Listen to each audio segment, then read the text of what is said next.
a revival of the original Alone in the Dark from 1992. What was an absolutely instant classic horror-defying title way back then, and now it's been revived, revitalized, and redone from the ground up, still with that original story intact for modern consoles. But how does this stack up with other amazing horror remakes of classic games in 2024 to be given that modern treatment for modern consoles? Sadly, this game does very little to give you that jump scare, that feeling of dread and fear, which is a real shame considering it's a survival horror title. And the graphics definitely aren't up to scratch compared to what we should be getting and seeing from these shiny, new next-gen titles. It's just disappointing to see a game like this for PlayStation 5 and Xbox Series X and S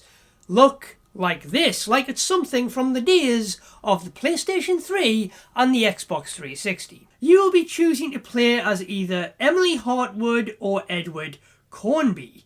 That will change the way the game is played, and these characters will meet up from time to time to exchange notes and dialogue as they both go searching their own separate ways in the manner, but the objective and outcome somewhat completely remains the same, unchanged, with slightly different dialogue cutscenes and story beats, but the conclusions will remain the same. The acting in this game has been done really well. I am really enjoying the story and the atmosphere and the characters in this game, and just playing through it as the story unravels scene by scene. I am really intrigued about the mystery and I'm really enjoying that. But at times it does feel awkward. There's this awkward thing when it goes from gameplay to story. Sometimes the reactions from the characters with what's happening in the game seems to be somewhat a delayed reaction, where it just doesn't seem to sync up, and I don't know, your character at times will just seem completely unfazed with what has just happened or going on in front of him or her. The audio, the atmosphere of the manor, it's creepy, eerie and unsettling, with twists and turns as well that'll flip and change things around you with what you are doing and saying. It's been put together so incredibly well. As you explore this eerie, unsettling manor, as you set out to find the missing uncle of Emily Hartwood, who is missing somewhere inside of the manor. And as you go, the story will unravel, taking you from an eerie investigation and putting you into this realm of paranormal as you travel beyond the manor. You'll be finding clues, interacting with residents and staff, backtracking quite a lot as well for collectibles and items you may have missed, solving weird puzzles that will unlock more parts of the manor as you venture on, finding certain keys to unlock certain doors, and cross-referencing these puzzles with files and items you have found along the way. Some pretty tricky to figure out, all different, bizarre and weird. All will have you uncovering and discovering the manor's secrets as you explore and clear out rooms, finding all items and secrets in those rooms as you fully explore everything that area has to offer, and puzzle pieces you will gather once all collected to finally be able to go and solve that puzzle.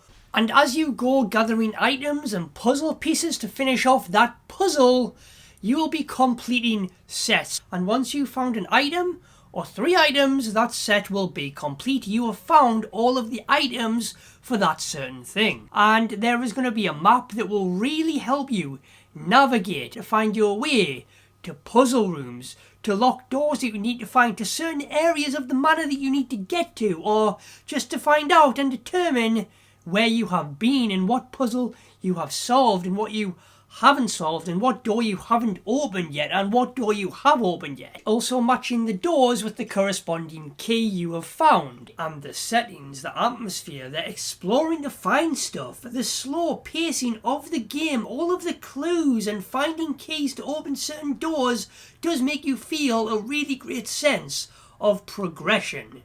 And as well as all the puzzle solving in there as well, that's all great. All in all, it's a good horror game. Now, gunplay. Not really any strategy at all to it. The enemies are bland, they're boring, the gunplay is okay. There's no limb damage like in other horror titles. This is a modern game, yes, but it's still got all of that old school, classic horror combat intact. The way you move and the way you shoot, where every moment is precious. And at times, yes, you will be fighting with the camera or frantically trying to get some good hits in with your melee weapon before it breaks and you basically become useless after that. And with limited ammo in combat situations as well. And at times the combat feels clunky, with terrible enemy AI, with different monsters to go up against, or in most cases get stuck against. You'll also be drinking vodka to regain health as well. Now, melee weapons can be used, but using them is horrible and just so clunky. Melee weapons can also be broken, and if one does break, you can't do anything else. You can't punch, kick, or push. You just frantically try and get out of that situation to regain some health while the enemy just continues attacking you. There is moments where you are meant to be sneaking around. If you have an option not to, do that option. With throwable items as well, some explosive and some that can be used as a distraction to make a noise to lure enemies away. But sadly, there is no stealth combat where you can sneak up behind unsuspecting enemies for a satisfying stealth kill. I've also had a few issues where my character would just completely get stuck in one spot, like he or she is stuck on something when there's nothing there at all.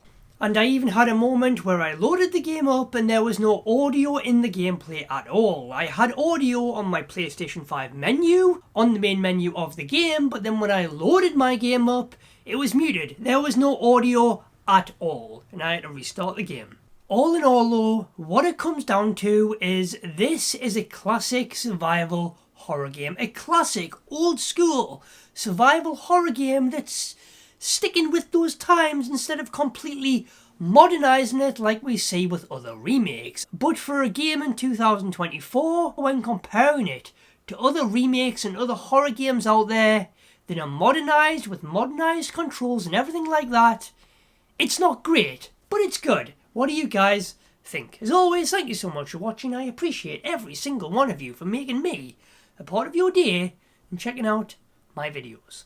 Thank you. Anyways, guys, I'll see you next time.